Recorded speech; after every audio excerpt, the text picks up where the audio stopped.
Hey friends, welcome to my channel Manisha's art of cooking. आज मैं बनाने जा रही हूँ फ़िश करी, वो भी मस्टर्ड सीड्स पेस्ट वाली। ये बहुत ही अच्छी बनती है एंड आज की जो मैं फ़िश करी बनाऊँगी वो बिल्कुल मेरे स्टाइल में, बिल्कुल अलग तरीके की ये पैटर्न से मैं बनाऊँगी। ये बहुत ही अच्छी बनती है और बहुत ही आसानी से ये बन भी जाती है। इस तरीके की फ़िश करी मैं हमेशा इसी तरीके से बनाती हूँ। ये मुझे और मेरी सारी फैमिली को बहुत ही पसंद आती है। तो आप भी इस तरीके के पैटर्न को फॉलो करके एक बार फिश करी ज़रूर ट्राई करिए। आई होप ये आप लोगों को भी बहुत ही पसंद आएगा। एंड आज की रेसिपी आपको अच्छी लगती है तो प्लीज़ लाइक का बटन ज़रूर प्रेस कर दीजिएगा और साथ ही साथ मेरे चैनल को सब्सक्राइब किए कहीं मत जाइएगा। तो चलिए शुरू करते हैं आज की फ़िश करी की रेसिपी। तो फ़िश करी बनाने के लिए सबसे पहले मैंने यहाँ पे रोहू फ़िश लिया है। आप किसी भी तरह का फ़िश ले सकते हैं, आप कतला या फिर कोई भी टाइप का फ़िश ले सकते हैं। मैंने इसे अच्छी तरह से वॉश कर लिया है एंड वॉश करने के बाद अब हम मसाले की तैयारी कर लेते हैं। मसाले के लिए मैंने यहाँ पे 1 चम्मच येलो मस्टर्ड सीड लिया है एंड 1 चम्मच ब्लैक मस्टर्ड सीड्स भी लिया है एंड मैंने यहाँ पे 10 लाल मिर्च साबुत ले लिया है एंड आप देख सकते हैं मैंने यहाँ पे 2 लहसुन ले लिए हैं। हमें यहाँ पे लहसुन थोड़ा ज़्यादा यूज़ हम करेंगे। तो अब हम इसकी एक अच्छी पेस्ट बना लेते हैं। आप देख सकते हैं मैंने इसकी एक अच्छी पेस्ट बना ली है एंड इसके बाद मैंने एक इस तरीके का एक बर्तन लिया जिसमें हम सारे फिश को अच्छी तरह से मिक्स कर सके मसालों के साथ। तो मैंने यहाँ पे 3 चम्मच मसाले का, जो मैंने आपको दिखाया था वो मसाले का मैंने 3 चम्मच पेस्ट ले लिया है। अब मैं इसमें ऐड करती हूँ 1 चम्मच हल्दी पाउडर एंड आप नमक टेस्ट के अकॉर्डिंग ऐड कर लें। अगर आप यहाँ पे फ्राई फिश भी खाना चाहते हैं तो थोड़ा आप अपने टेस्ट के अकॉर्डिंग नमक रखें या फिर थोड़ा कम करके रख के भी नमक को आप फ्राई कर सकते हैं। उसके बाद आप ग्रेवी में आप इसको एडजस्ट कर लें एंड हम सारे मसालों को अच्छी तरह से मिक्स कर लेते हैं। और मसालों को मिक्स करने के बाद हम एक एक करके इसे फ़िश में कोटिंग करते रहेंगे। कोटिंग सारी फ़िश की में कर लेंगे इस तरीके से, आप देख सकते हैं। और मैं अब एक एक करके मसालों से सारे फ़िश की कोटिंग कर लेती हूँ और इस तरीके से मेरी सारी फ़िश की कोटिंग मसालों से हो चुकी है। और अगर आप चाहें तो सारे फ़िश की कोटिंग करने के बाद इसे अच्छी तरह से इस तरीके का प्लेट आप रखें ताकि अच्छी तरह से सारे मसाले आप फ़िश में अच्छी तरह से मिक्स कर सकें। तो मिक्स करने के लिए आप अपने हैंड का भी यूज़ कर सकते हैं अगर आप चाहें तो। आप देख सकते हैं कि मैंने लास्ट में यहाँ पे अपने हाथ का यूज़ करते हुए सारे मसालों को अच्छी तरह से फ़िश में मिक्स कर लिया है एंड अब हम इसे 15 मिनट्स के लिए मैरिनेट होने के लिए छोड़ देते हैं ताकि मसाले फ़िश में अच्छी तरह से एब्जॉर्ब हो सके। इससे टेस्ट काफ़ी अच्छा आता है। एंड 15 मिनट होने के बाद इसे फ्राई करने के लिए मैंने एक पैन गैस पे चढ़ा लिया है और पैन में मैंने ऐड कर लिया है ढेर सारा कुकिंग ऑयल ताकि अच्छी तरह से हमारी सारी फ़िश इसमें हमारे ऑयल में डिप हो सके। एंड जैसे ही तेल हमारा गर्म होता है मैं एक एक करके सारे फ़िश को तेल में ऐड कर लेती हूँ। यहाँ पे ध्यान देने वाली बात ये है कि हर बार बहुत लोगों की शिकायत होती है कि फ़िश फ्राई करने के टाइम टूट जाता है। तो इसके लिए मैं आपको कुछ टिप्स देना चाहूँगी। तो सबसे पहले सबसे इम्पॉर्टेंट बात, हमें इस बात का ध्यान रखना है कि जो पैन में हम तेल जब ऐड करेंगे तो वो अच्छी तरह से गर्म होना चाहिए।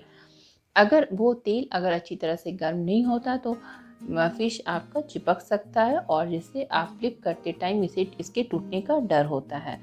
एंड नंबर 2, जो हमें ध्यान देने वाली बात ये है कि हम फ़िश फ्राई करते समय हम अपने गैस के फ्लेम को बिल्कुल हाई रखेंगे।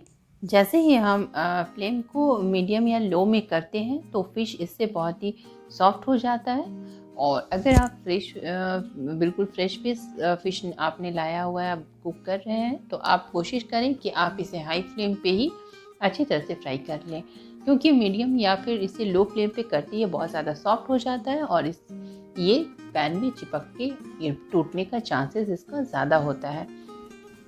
और अब आप देख रहे हैं कि यहाँ पे 7 से 8 मिनट के बाद हाई फ्लेम पे यहाँ फ्राई करने के बाद ये बिल्कुल अच्छी तरह से एक साइड फ्राई हो चुका है और इस तरीके का जब कलर आ जाता है लाइट ब्राउन, तो हम सारी फ़िश को एक एक करके फ्लिप कर लेते हैं।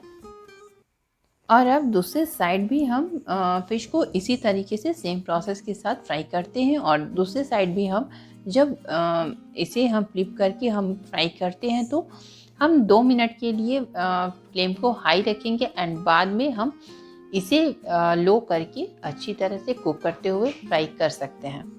एंड मैंने ऐसा ही किया है। और अब फ़िश को दोनों तरफ से अच्छी तरह से फ्राई करते हुए हम इसे प्लेट आउट कर लेते हैं। और इस तरीके से मैंने एक एक करके सारे फ़िशेस को प्लेट आउट कर लिया है। और आप देख सकते हैं कि सारे फ़िश कितने अच्छी तरीके से फ्राई हो गए हैं एंड वो भी बिना टूटे हुए। तो इस तरीके से हमने सारे फ़िश को फ्राई कर लिया है और इसी प्रोसेस के साथ हम दूसरे लेफ्ट फ़िशेस को भी फ्राई कर लेते हैं।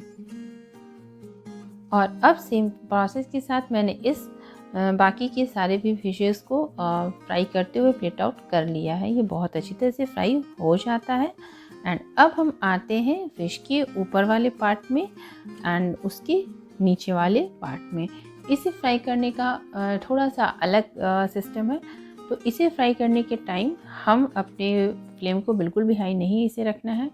इसे हम लो से मीडियम के बीच में रखते हुए अच्छी तरह से कुक करते हुए फ्राई करेंगे, क्योंकि ये पार्ट थोड़ा नॉर्मल और बाकी के पार्ट से थोड़ा सा ये टफ होता है। इसलिए हम इसे अच्छी तरह से कुक कर ले तो ये ज़्यादा अच्छा क्रिस्पी बन के तैयार होता है। तो इसीलिए हम इसे लो से मीडियम के बीच में इसे आराम से हम फ्राई करके प्लेट आउट कर लेते हैं। और अब हमारे फ़िश फाइनली फ्राई हो चुके हैं।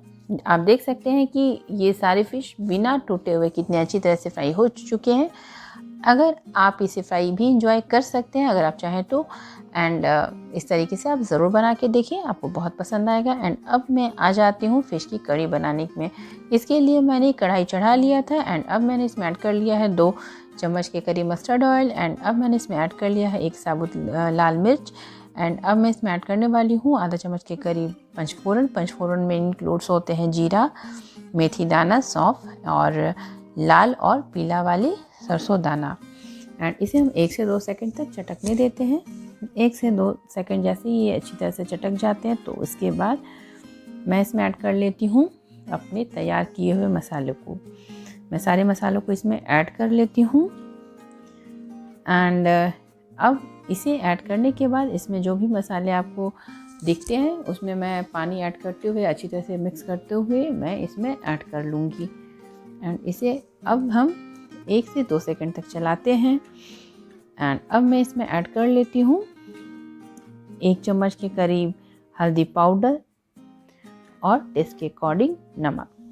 और अब सारे मसालों को ऐड करने के बाद अब इसे मीडियम फ्लेम पे हम 1 से 2 सेकंड तक हम अच्छी तरह से मिक्स कर लेते हैं।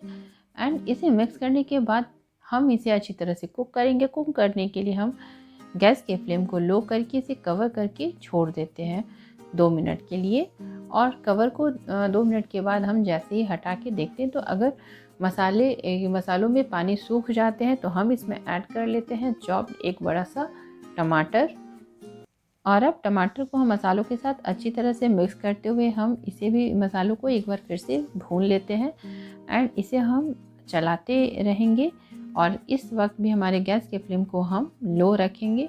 और जब भी हम पीले सरसों वाले मसाले की कड़ी बनाते हैं तो हमें इस बात का ध्यान रखते हैं, ख़ास बात है कि मसाले हमारे अच्छी तरह से कुक होने चाहिए, क्योंकि अगर मसाले में थोड़ा भी कच्चापन होता है तो सारा टेस्ट ख़राब हो सकता है। एंड इसे हम कवर करते हुए लो फ्लेम पे अच्छी तरह से हम कुक करेंगे ताकि हमारे मसालों में सारे कच्चेपन ख़त्म हो जाए। इसके लिए हम इस मसालों को कवर कर लेंगे। एंड हम बीच में इसे कवर को हटाते हुए मसालों को चलाते रहेंगे ताकि कढ़ाई से चिपके भी नहीं एंड मसाले हमारे अच्छी तरह से कुक भी हो जाए। इसीलिए हम मसालों को हर 1 मिनट में कवर करते रहेंगे और हमें वहीं रहना होगा। एंड कवर को 1 मिनट के बाद हमें हटा के इसे कंटिन्यू चलाते रहना होगा। एंड फिर अगेन हम इसे मसालों को कवर करके कुक कर लेंगे। और इस तरीके से जब हमारे मसाले बिल्कुल कढ़ाई से अलग हो जाएं और उसमें एक अलग तरह की स्मेल आती है, जिससे आपको पता चल सकता है कि मसाले हमारे अच्छी तरह से कुक हो चुके हैं। एंड तो हम इसमें 1.5 गिलास के करीब मैंने यहाँ पे पानी ऐड कर लिया है। आप इसे अपने आप जितना चाहें, आप अपने अकॉर्डिंग कड़ी आप रखना चाहते हैं उस अकॉर्डिंग आप यहाँ पे पानी ऐड कर सकते हैं। अगर आपको कम कड़ी चाहिए तो कम, इससे भी कम आप पानी ऐड करें। एंड अगर आपको ज़्यादा कड़ी चाहिए तो आप थोड़ा ज़्यादा पानी का अमाउंट बढ़ा सकते हैं। और अब पानी ऐड करने के बाद हम गैस के फ्लेम को हाई रखेंगे और पानी में जैसे इस तरीके से उबाल आता है, हम गैस के फ्लेम को लो कर लेते हैं। और गैस के फ्लेम को लो करने के बाद हमारी अपनी ग्रेवी को थोड़ी सी थिक बनाने के लिए हम इसे लो फ्लेम पे करके 10 मिनट के लिए छोड़ देते हैं। एंड 10 मिनट के बाद आप देख सकते हैं धीरे धीरे हमारी कड़ी जो है उसकी थिकनेस बढ़ती जाएगी और वो इस तरीके से दिखना शुरू हो जाता है। एंड अब हम इसमें जब थोड़ी सी हमारी कड़ी इस तरीके से थिक दिखने लगती है तो अब हम इसमें ऐड कर लेते हैं अपनी फ़िश की इस वाले पार्ट को। आई डोंट नो इसे क्या बोलते हैं, बट शायद इसे फ़िश ऑयल बोलते हैं, जो कि हार्ट के लिए बहुत ही अच्छा होता है।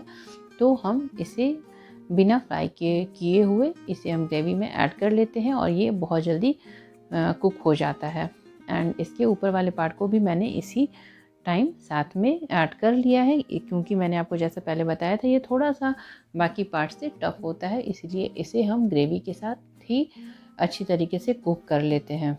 एंड अब इसे 5 मिनट और ग्रेवी में हम इसे पकने के लिए छोड़ देते हैं। और 5 से 7 मिनट के बाद आप देखेंगे कि ये इसकी ग्रेवी थोड़ी सी और पहले से ज़्यादा थिक हो गई है और आप देखेंगे कि ये जो मैंने फ़िश ऑयल बताया था ये भी कुक हो चुका होता है। एंड इसके बाद मैं बाकी के भी सारे फ़िश के पार्ट को मैं इसमें ऐड कर लेती हूँ और गार्निशिंग के लिए मैं थोड़ी सी इसमें ऐड कर लेती हूँ कोरिएंडर लीव्स। और अब गैस के फ्लेम को मैंने ऑफ़ कर लिया है और अब हमारी फ़िश कड़ी बनके बिल्कुल तैयार है। और अब आप देख सकते हैं ये बहुत ही टेस्टी लग रहा है। तो जितना देखने में ये डिलीशियस लग रहा है उतना खाने में भी बहुत ही टेस्टी लगता है। आप इस तरीके से एक बार मस्टर्ड सीड वाली मेरी तरीके से, मेरी पैटर्न से ज़रूर बना के ट्राई करें। I hope, I am sure कि आपको ज़रूर पसंद आएगा।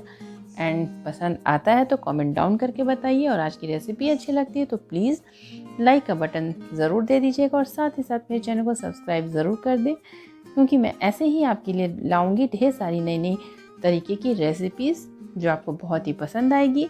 तो साथ में नोटिफिकेशन बेल को भी ज़रूर प्रेस कर लें, क्योंकि आपको इसी से मिलेगी मेरे नए नए वीडियो की नोटिफिकेशन।